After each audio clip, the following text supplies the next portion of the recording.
Wow, guys. Hi, I'm Paul McVeigh. Welcome to Wasted Lunch. This is a perfect place to waste your lunch. Wow. Got carried away earlier. I was, I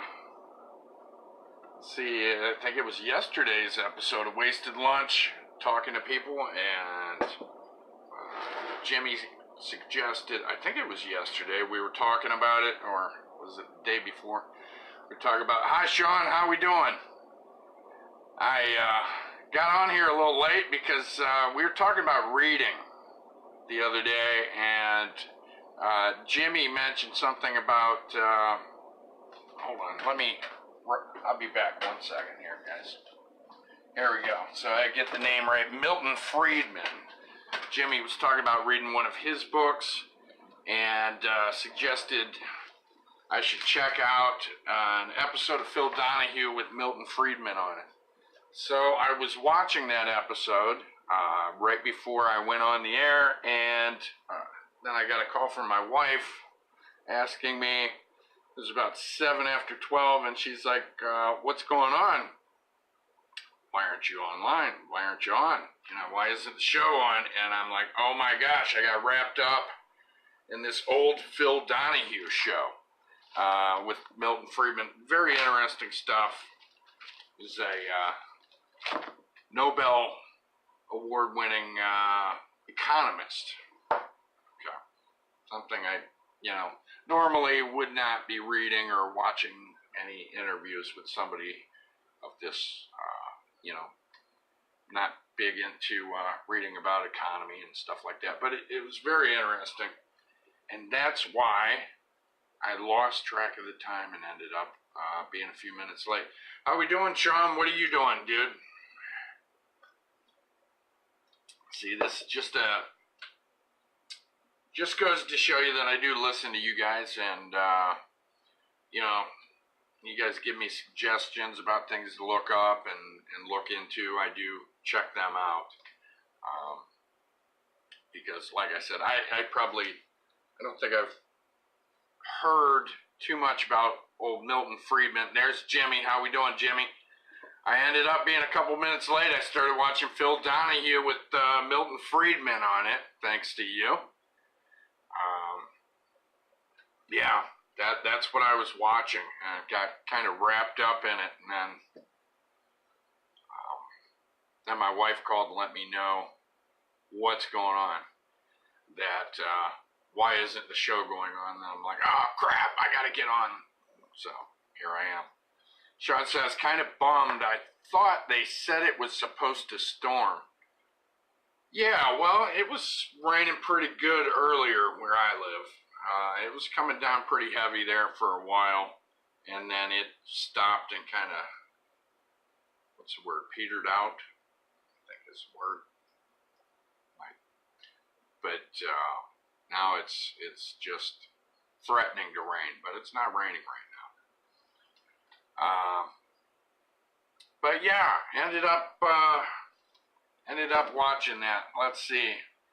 What's my Jimmy says, what's your verdict on Friedman? Well, I watched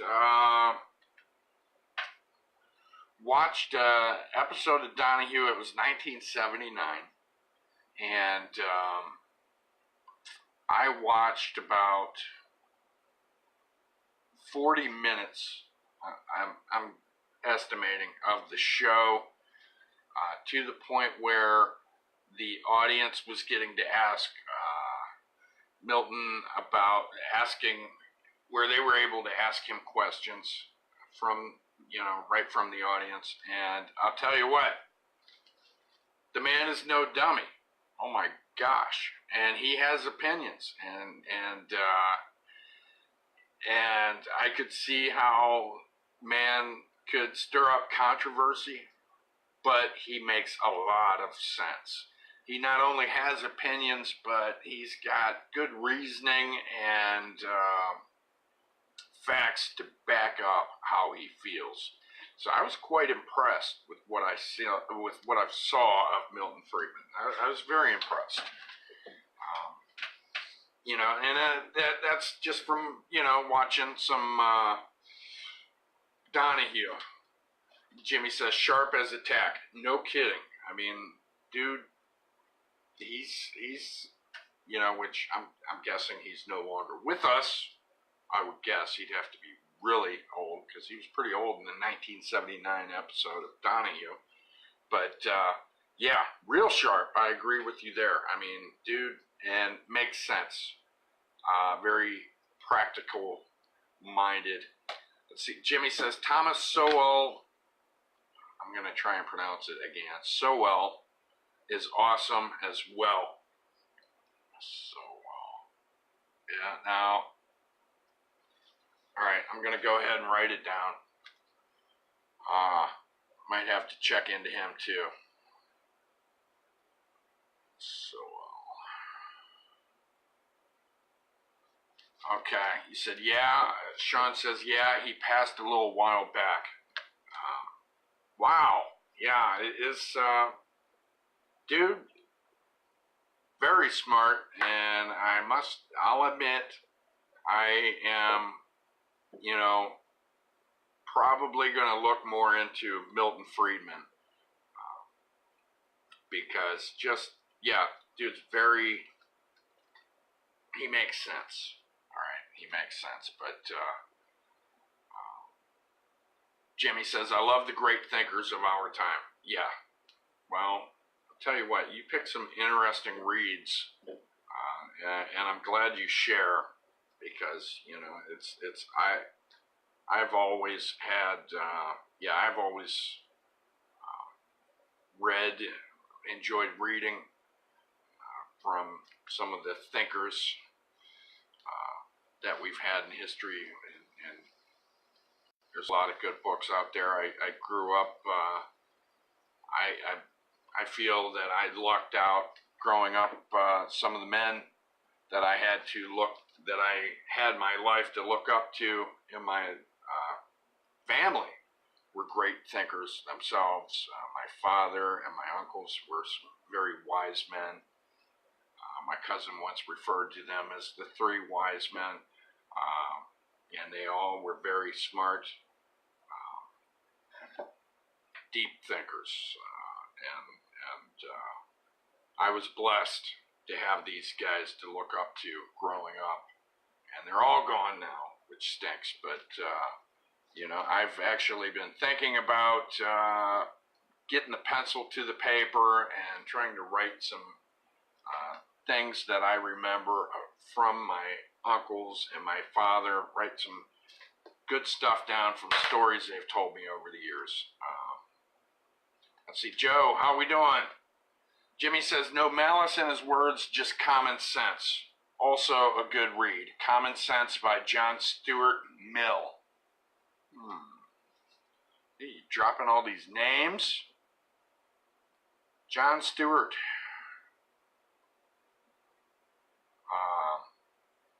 Wow. Yeah, these are, I'll tell you what, old Joe says, what's up, man? We're talking about this Milton Friedman gentleman who was a college professor who Jimmy Lawson has read some of his books and brought him up the other day. Man was an economist and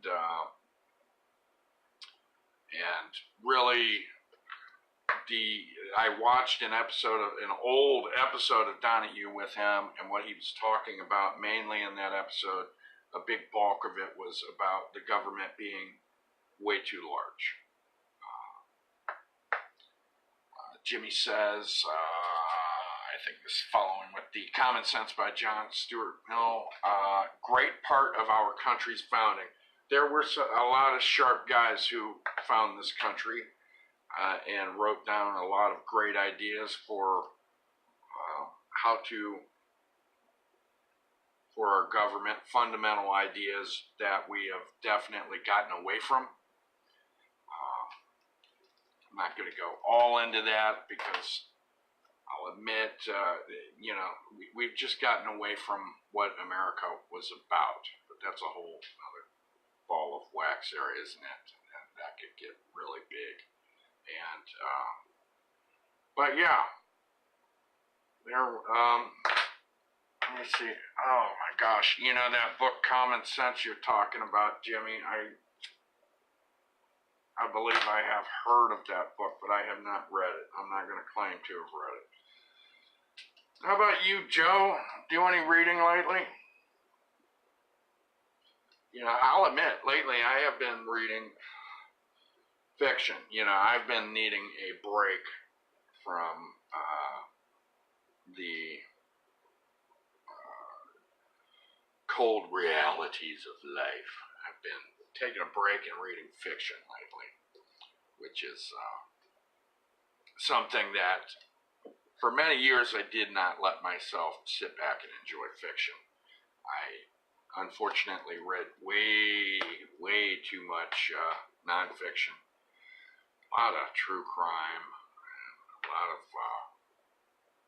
of books about law and history, which I mean, these are still interesting subjects to me, but I reward myself now by making sure I get to take a break and read some fiction. You know, it's kind of. Let's see. Joe says The Social Animal by Elliot Aronson.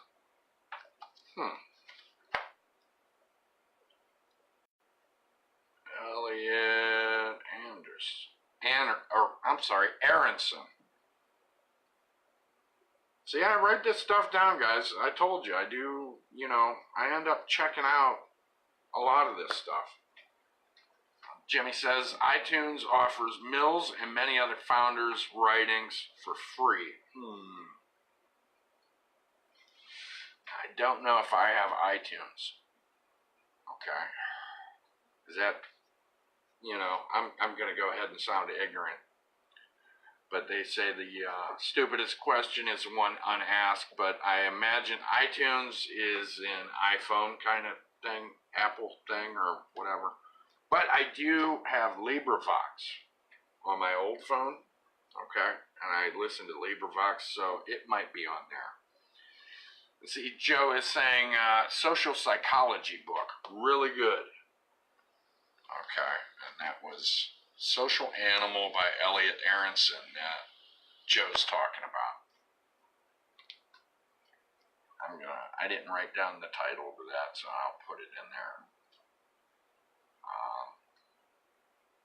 There we go. You know what? I think I was griping about this the other day. I wish I knew freehand.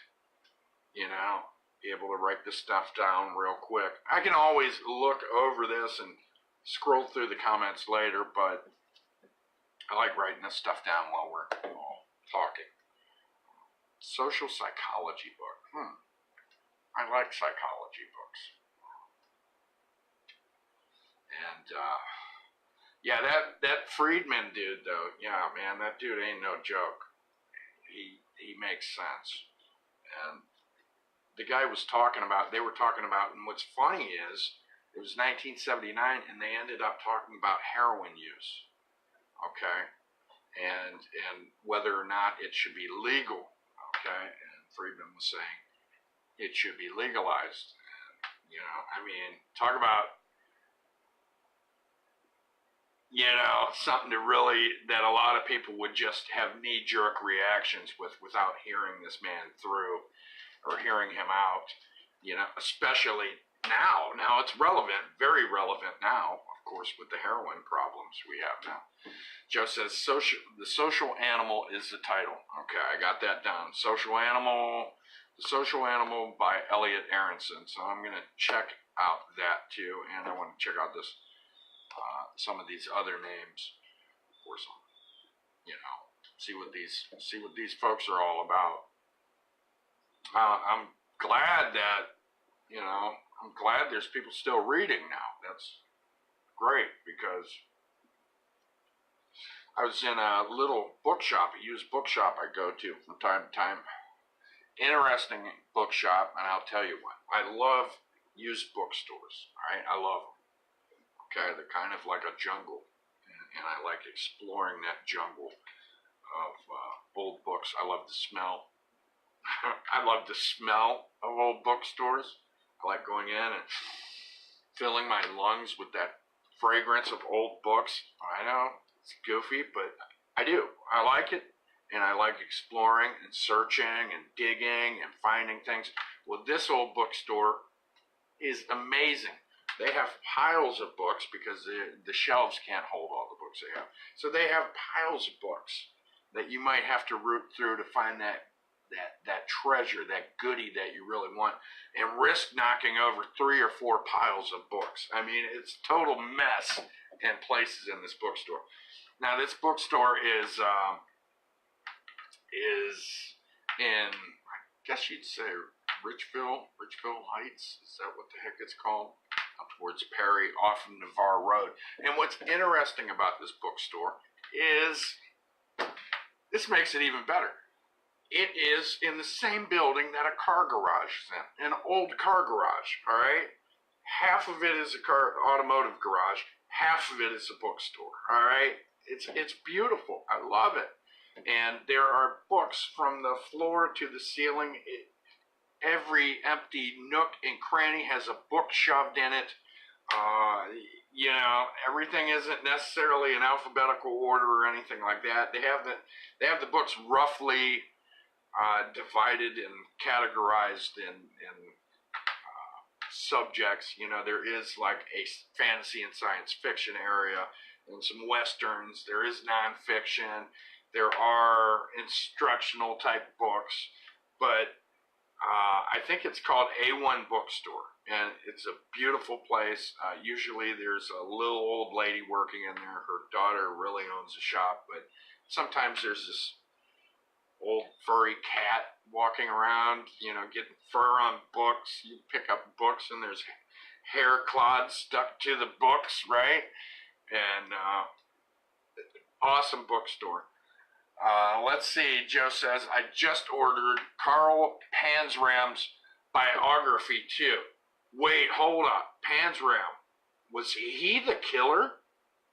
You gotta, okay, Carl Panzram, was he the guy who, I don't know if he actually wrote it or if it was like an autobiography he dictated. Was that the killer? Carl Panzram?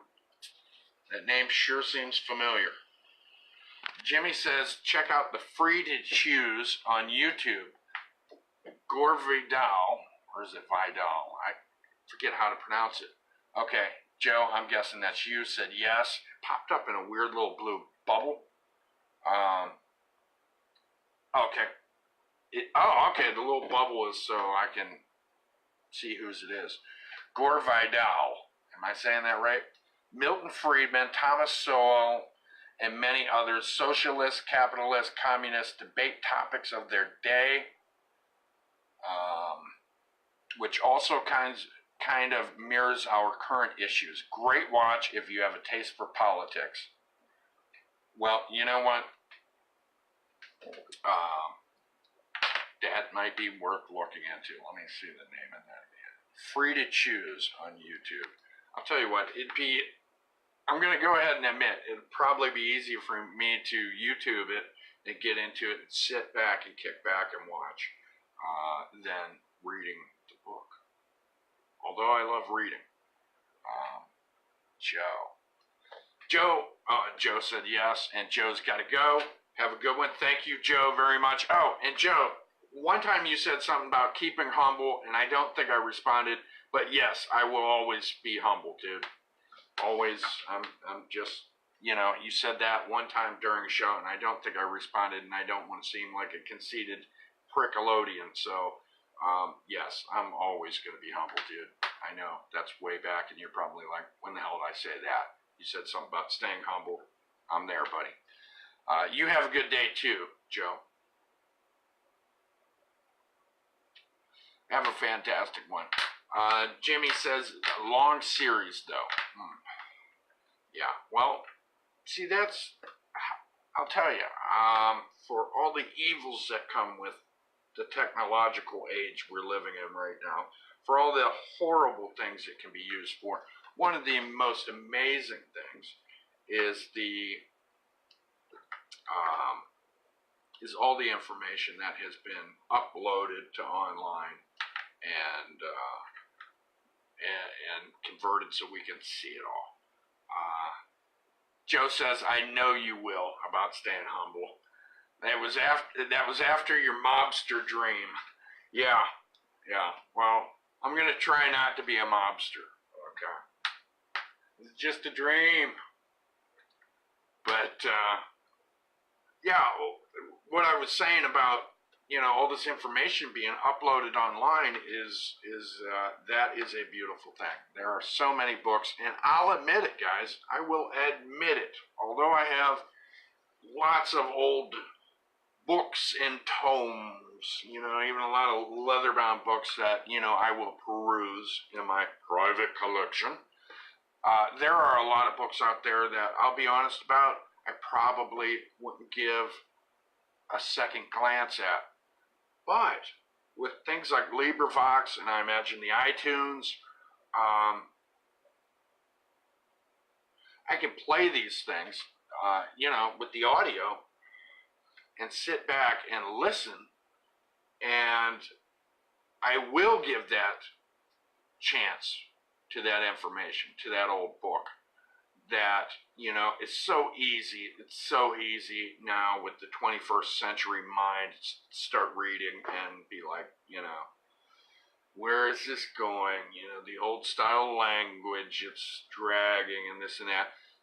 Whereas when I'm listening to somebody else read it, I don't have to dedicate, I can sit back. It's almost like somebody's teaching me, and I can enjoy it more and really give it a chance. Okay, so Jimmy says, agreed. Love the age of information. Yeah, it is. It's a wonderful thing in regards to that. And, like I said, I haven't checked out iTunes, but LibriVox, I've used the hell out of that. That's LibraVox, I believe is how they spell LibriVox.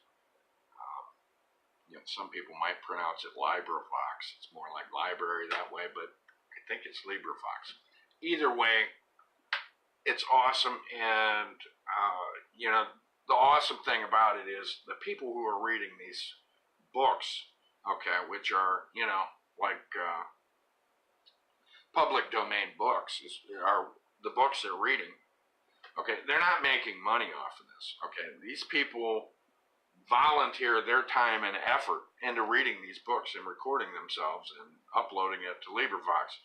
So anytime I hear these books, I always appreciate it, and need to start leaving more comments like, hey, thank you so much and stuff like that, because these books people were reading for hours, these books, and so it's a great thing that there are so many people out there that are so generous, because it's very easy to think that,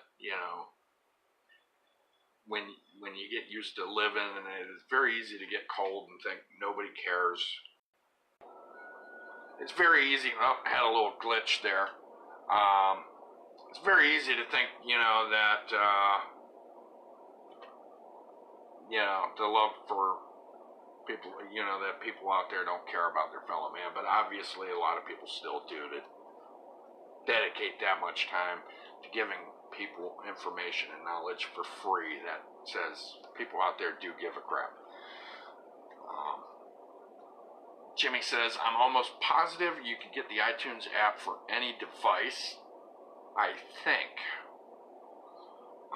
Jimmy says, have you ever read Into the Wild? I have not read Into the Wild. I've not read that. As far as the app, if I got another app, I'd have to do it on my old phone that I don't use for actually talking on. Because my phone, my current phone, is totally full. And I've got to free up some space. But no, I haven't read Into the Wild, though. Oh my gosh, you guys, if I start reading all this stuff, man, Gonna be a busy hombre. Into the Wild. What is that about? What's Into the Wild about? And Sean, you got some good suggestions. Throw them out there, brother, by all means.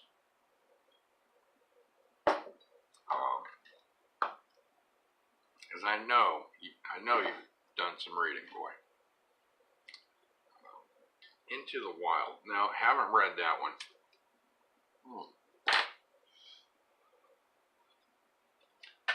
But, that's it. And speaking of my old phone, I gotta find the doggone thing. I set it down on a desk, on our catch-all desk, and it got swallowed by everything on the desk. We have a desk in our house across from where we eat, our dining area, and when we tell the kids to clean the table for eating, they put all the stuff on the desk, and the desk eats anything that was on there, and that makes it almost impossible to find. Let's see, Jimmy says, let's see this, about Into the Wild, about Christopher McCandless, a.k.a. Alex Supertramp. He's a guy who burned his money and took off to Alaska and died eating the wrong stuff. What the hell? Okay, when you say Supertramp, okay, this isn't the dude who ended up dying in an old bus, right? Is that somebody else? I remember reading an article, but it was so many years ago, about a dude who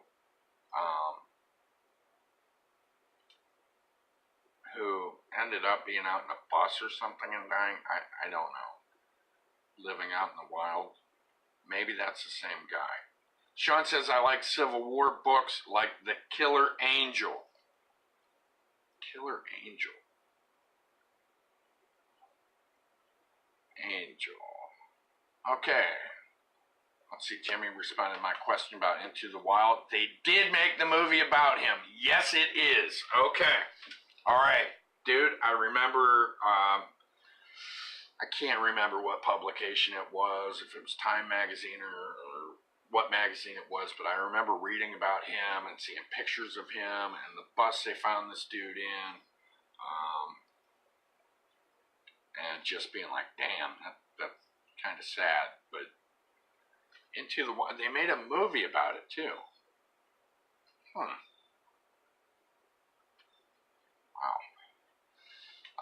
Sean says the book The Killer Angel is about Gettysburg. Jimmy responded about Into the Wild, People magazine. That probably was it. I just remembered reading it and being like, damn, I feel bad for that dude. Well, I mean, he's dead, but still sad, But he burnt his money. Let me go back over to your old, let's see. He burned his money and took off to Alaska. Oh my gosh. Burnt his money, dude. And he wasn't that old, was he? I mean, he was a younger dude, wasn't he? Jimmy says his story is unreal.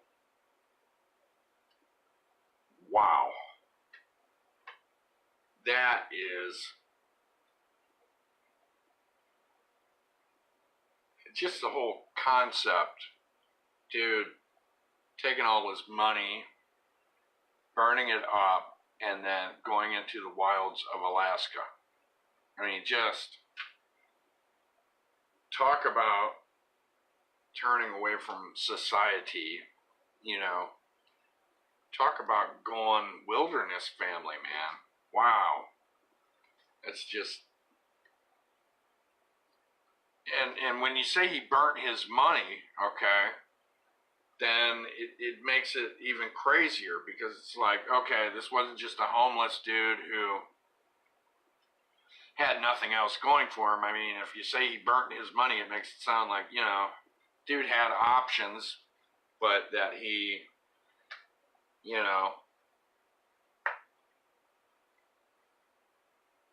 premeditated, thought this shit out, and, you know. See, Jimmy says he dumped his car, he burned his money and ID, and the guy came from a wealthy family and couldn't take being wealthy and goes off the grid big time. No shit. Wow. Burnt his car, money, and ID, and just went out in the wild, into the wild, just like that title. My gosh. Sean said, yeah, he was only 24. Only 24 years old, my gosh. Jimmy says, if I'm not wrong, he gave away his tuition money to other people since he was heading out anyway.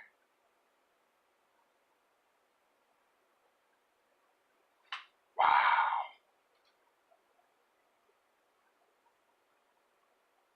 It's stuff like that you don't hear about people doing every day. You don't hear about people doing that every day, do you?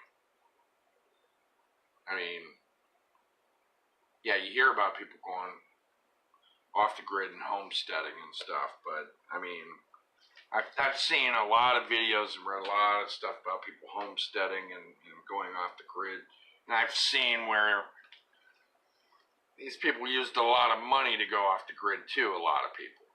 Not saying there aren't broke-ass people who don't do it. I'm sure there are those too, but wow. Gave away his tuition money. I couldn't. One, I don't know what it's like to have a surplus of money anyways. And I sure as hell couldn't imagine burning it. My gosh. What the hell? Man. Now, Jimmy, have you seen the movie Into the Wild? I don't know. I haven't read the book. I remember reading an article about the dude, and my gosh, I couldn't see it being anything but depressing. You know? Let's see, Jimmy says, lovable guy, that not one person who was interviewed had a spur word to say about him. One man's journey to self-discovery and introspection. And the answer to my question from Jimmy is yes. Oh, okay. Jimmy says, the book is great. The movie is a tearjerker. I could only imagine. Dude, because from what little I read of the account, I was sad. So, I mean, it just seems so, I don't know, lonely. And, you know, lonely's a bad feeling, isn't it? So, that's what I got from it, but, man, wow. I don't know if, wow. Self-discovery and introspection. I'll tell you, I've spent a lot of my life on the introspective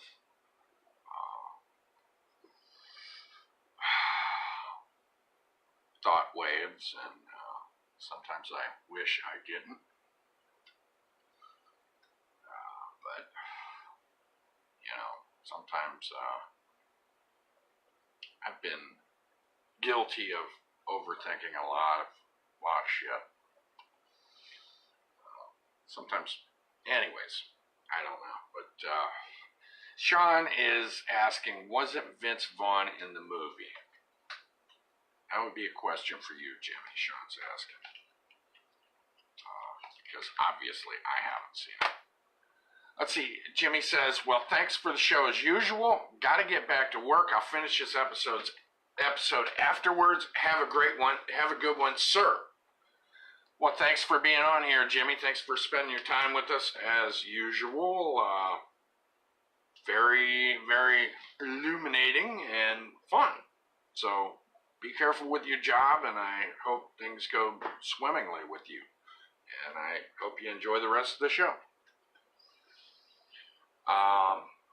Well, Sean, it appears that Jimmy had to get back to work. He wasted his lunchtime with us. Thank you, Jimmy. So I can't answer your question about Vince Vaughn being in there. But wow, I don't know if I could handle reading a book all about that. I'll admit it. I don't know if I could handle it, or at least at this point in my life, where I need, like I was saying, I've been letting myself read fiction as kind of a chance to unwind and kind of have a little bit of fun with my reading, have a little bit of fun reading and not get tangled up in a lot of the stuff I used to read, the true crime and that stuff. I need a break. So I've been letting myself have fun. So I don't think I'm ready to read Into the Wild right now at this point in my life. It just seems a little bit too depressing right now. And, and that's right there what I was just talking about, was something I was talking about with my youngest son last week. I was talking to him because I know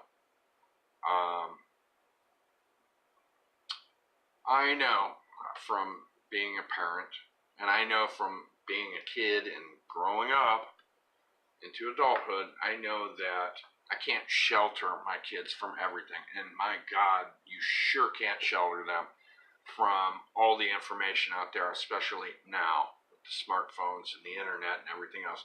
Kids are going to see stuff. They're going to learn stuff that they are not ready to learn. And I just had a discussion with my son. He's 10. I was talking to him about how you have to be responsible for what you put into your brain and your heart. Although he's a kid, I believe that most of the time, if he were to be messing around with the phone or the internet, I believe that most of the time he'd have a good idea whether or not he's watching or looking at something he shouldn't be.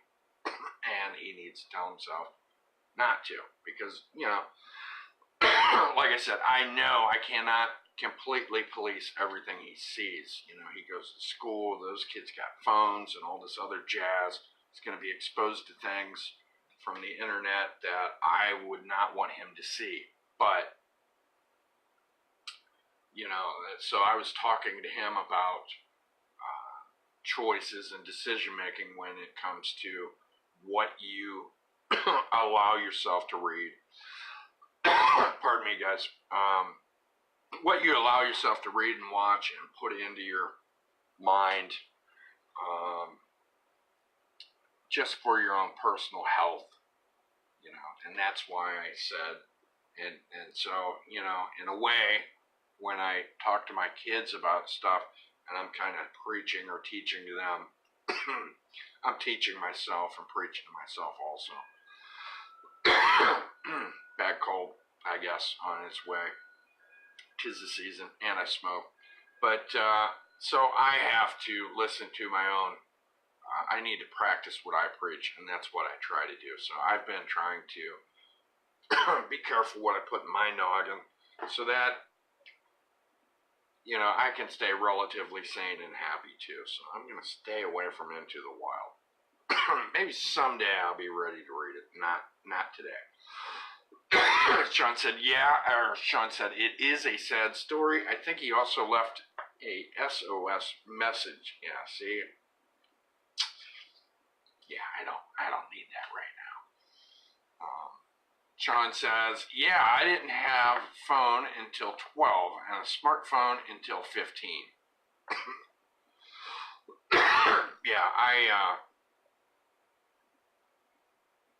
Smartphone and the kids having these phones, I know a lot of people's reasoning, especially if their kids are in after school activities. It's like, well, I want to be able to get a hold of them. I want them to be able to get a hold of me.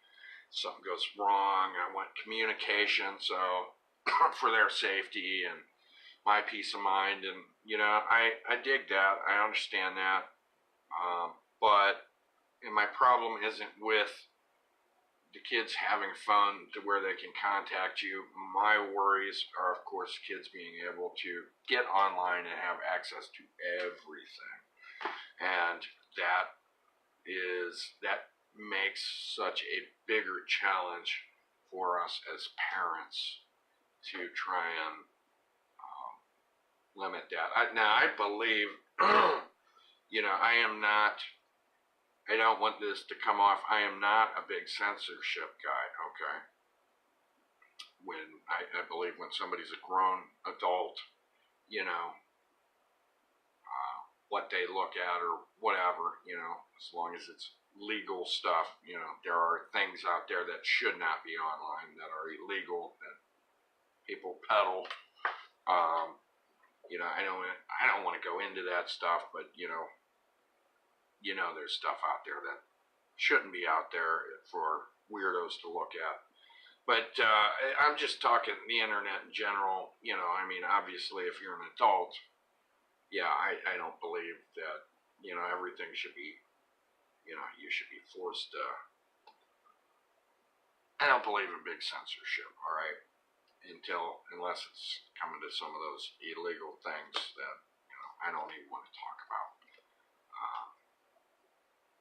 But with kids, it's different. It's a parent's duty or responsibility to choose what they're letting their kid watch and read and put into their minds. It always has been. So the smartphone makes that job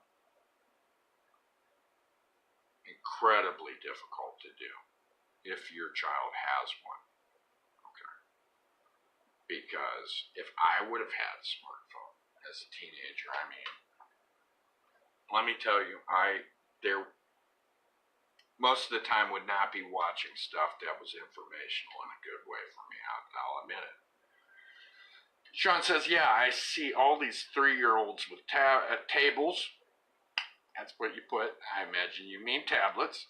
And I'm thinking, what happened to a little thing called imagination? When I was a kid, I didn't have all this stuff. We had video games, but we were only allowed on it for 30 to 60 minutes. Right, yeah.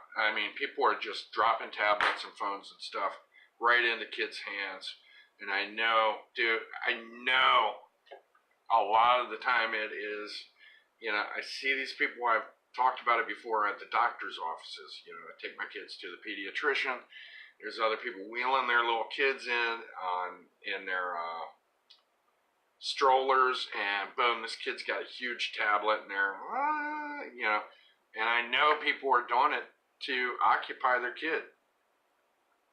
Give them a tablet, give them a phone to play with, and that takes care of, having to worry about them wanting to get out of their stroller and everything else. They're just like a little zombie.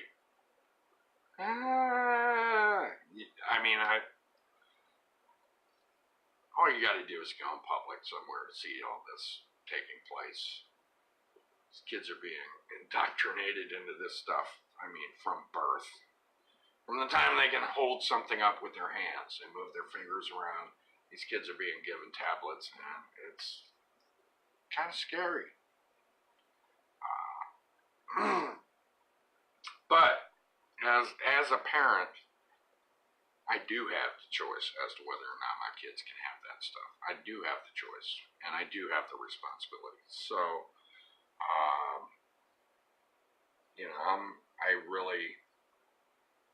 kids got to be, we're pretty strict on what these kids can have, and tablet-wise, when they can use it. And my children are not allowed to play video games except for on the weekend. Okay, that's how we do it here, because it's just too distracting during the school week. So now they've always been, that's just how it's been. No smartphone, no tablet crap until the weekend. And no video games. We figured during the week they need to be focused on their schoolwork, and we don't need the hassle of fighting with them over a damn cell phone or tablet during the week. You know, competing with that, trying to get them to do their schoolwork. Sean says the schools are now letting these kids use them. Yes, you're right.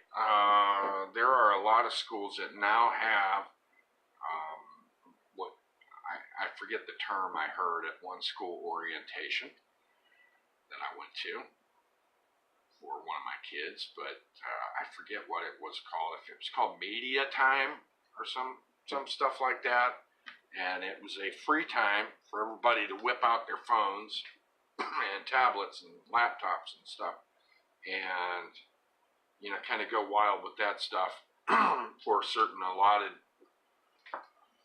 amount of time, and I thought that was kind of weird. I mean, I went to school, and I think there were pagers out when I was at school, and you could not have one. So I didn't, you know, it's another one of those issues that I'll bet people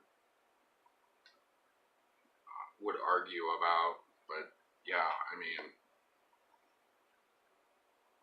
the idea of having a cell phone in school, I mean, I think now from, you know, I graduated in the 90s, and thinking about what the capabilities are if I would have had a cell phone, my goodness. And there's so much bad stuff you can do. I was never, you know, I was never a cheater in school, you know, with my tests and schoolwork and stuff. I didn't do that. But my goodness, sure as hell would make cheating a lot easier there. And, you know, as far as doing reports, oh my gosh, it's been so much easier because, hell, you can look online and see other people's reports on topics and subjects. And you could easily copy somebody else's work from online and, you know, plagiarize it and say it was your own work.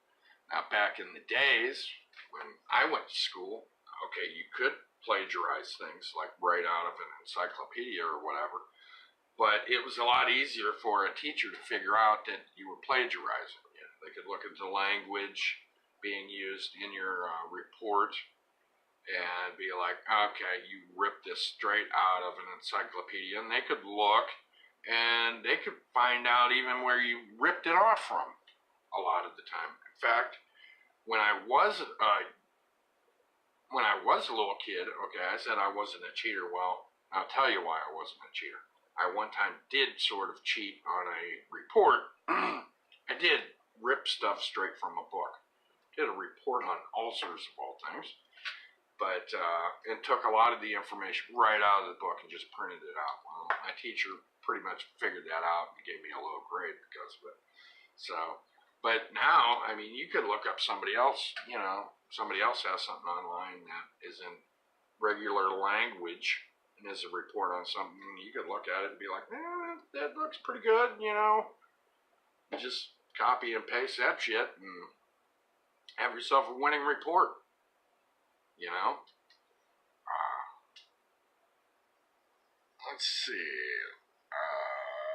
Let me see what you said, Sean, here. Sean says, yeah, if they see a phone out, it's an automatic F, which it should be.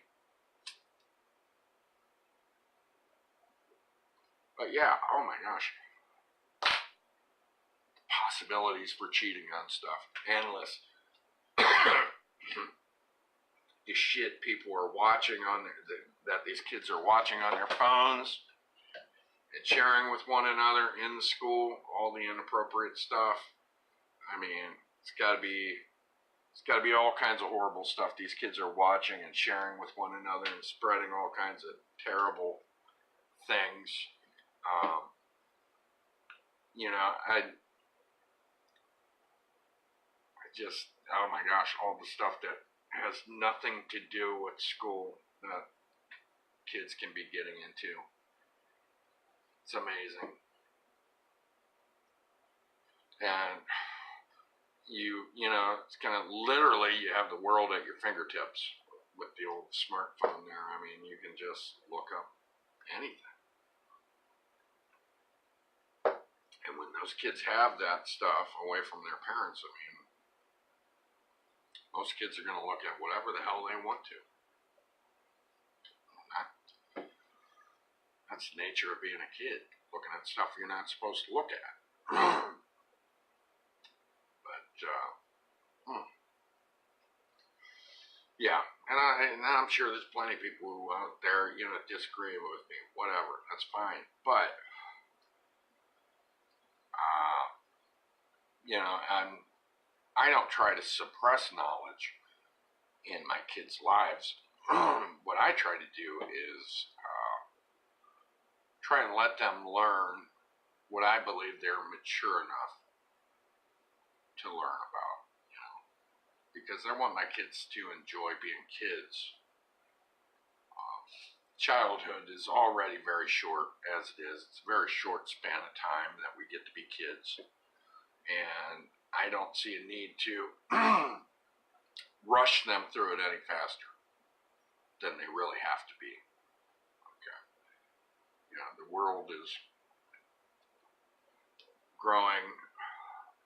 It's growing into a world where everybody is bombarded with so much information that that they're seeking and not seeking. You just, you know, sometimes I have to turn off the phone and get it the hell away from me, and need some escape from it and the bombardment of mass media. And, you know, I think everybody should have breaks. I'm not saying it's my place to make everybody have a break. I'm saying I think, you know, I think people would be happier if they would be, you know, I think people are healthier if they make sure they have a break from it, step back every now and then, just unplug from it all for a little while, take a little break. Maybe not burn their money and their car and ID and go live out in Alaska in a bus somewhere in the wild, but make sure that you get a nice break every now and then and connect with nature a little bit. You know, the real life, the real world. I think that makes people happier in the long run. Because, well, I know personally I need that in my life. But anyways, about you, Sean, do you make sure you get breaks? Do you take breaks from being bombarded? I mean, you're a lot younger than I am. You're kind of, well, you said that you weren't born with the tablet in your hand, but which makes sense. I'm trying to think how long smartphones have been out. I'm not a techno historian, but trying to think when the first iPhone came out. I remember when I first saw one. See, Sean says, yeah. So you make sure you take breaks and get yourself some time with Mother Nature. Unplug from it all for a little while. I think that's healthy. I really do. Some people, you know, some people might be fine with computer, phone, but not me. Not me. Let's see. Oven standard time is 1:04 right now. So I think I'm going to pack up my bags or end the show at this point and make myself unplug for a little bit and do some physical activity to help me unplug and unwind. But anyways, thanks for watching, guys and gals. Oh wait, here we go. Sean says, I love nature and all, but what that guy did seems a little extreme. No kidding. Talking about the dude who went into the wild, and yeah, that is extreme. But I don't know the circumstances of the man. I don't know much about his background, which I would learn more if I read the book about him, I imagine. Sean says, have a good day, Paul. Gotta go to my crawl space and start digging. That is a reference to some creepy talk we had the other day on Wasted Lunch, where Sean was talking about his crawl space, his secret space, which I believe he was, joking around, being facetious, I hope. But yeah, I'm going to wrap it up there, guys and gals, and anybody who's watched, thanks for watching this video. Either you're going to see it on Facebook or YouTube. If you like Wasted Lunch, like what you've seen, throw a thumbs up on the video. I'd appreciate it. But thanks for watching. Take care of yourselves. Look out for one another. Be good. Stay out of trouble, and I'll see you later. Bye.